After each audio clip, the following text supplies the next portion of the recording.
Assalamualaikum warahmatullahi wabarakatuh. Halo semuanya, perkenalkan nama saya Rendy Agreza dengan NIM 2012327. Di sini saya akan membuat tugas video UAS Psikologi Pendidikan dengan berjudul Aplikasi Psikolog Behavioristik dalam Pendidikan. Mungkin langsung saja ke videonya. Mari kita simak bersama-sama. Nah, pengertian aliran psikologi behavioristik ini adalah merupakan pendekatan psikologi yang mempelajari perilaku manusia dan hewan dengan fokus pada perilaku yang dapat diamati dan diukur, serta mengabaikan proses tampak seperti pikiran atau perasaan. Lalu, behaviorisme ini menekankan bahwa perilaku terbentuk melalui hubungan stimulus atau respon dan dipengaruhi oleh lingkungan. Behaviorisme ini juga menolak introspeksi tentang pikiran dan emosi dan lebih menekankan pada keterkaitan antara stimulus eksternal dengan respon yang muncul. Fokus utamanya adalah hubungan stimulus, yaitu adalah respon.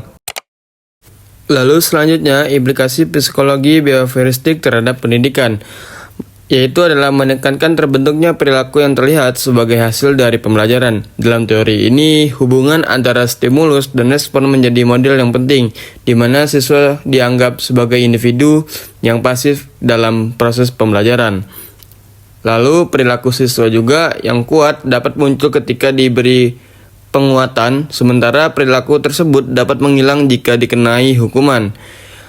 Dan juga teori pelajaran behavioristik ini juga memiliki pengaruh terhadap belajar, di mana belajar dipahami sebagai latihan-latihan untuk membentuk hubungan antara stimulus dan respon. Selanjutnya, teori belajar behavioristik ini menekankan perubahan tingkah laku sebagai akibat interaksi antara stimulus dan respon. Sementara belajar dipandang sebagai aktivitas yang mendorong siswa untuk mengungkapkan kembali pengetahuan yang telah dipelajari. Jadi, yang kalau sudah mereka paham, mereka harus kembali mengetahukan apa yang sudah dipelajari saat ini. Lalu terdapat beberapa prinsip dalam teori ini. Yang pertama, belajar dianggap sebagai perubahan tingkah laku, di mana seseorang dianggap telah belajar jika ia dapat menunjukkan perubahan tersebut. Kedua, stimulus dan respon dianggap sebagai hal terpenting dalam belajar karena dapat diamati, sedangkan hal yang tidak dapat diamati dianggap tidak penting. Ketiga adalah penguatan, yaitu segala hal yang dapat memperkuat timbulnya respon.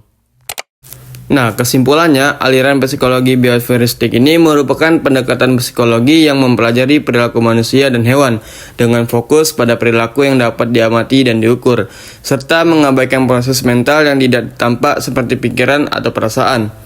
Lalu, behaviorisme ini menolak introspeksi tentang pikiran dan emosi, dan lebih menekankan pada keterkaitan antara stimulus eksternal dengan respon yang muncul. Fokus utamanya adalah pada hubungan stimulus-respon, di mana segala bentuk perilaku dianggap hasil dari pengondisian terhadap rangsangan eksternal. Nah, bagaimana, sudah paham kan apa itu yang saya sebutkan tadi? Mungkin segini saja video pemateri saya. Saya tutup. Wassalamualaikum warahmatullahi wabarakatuh.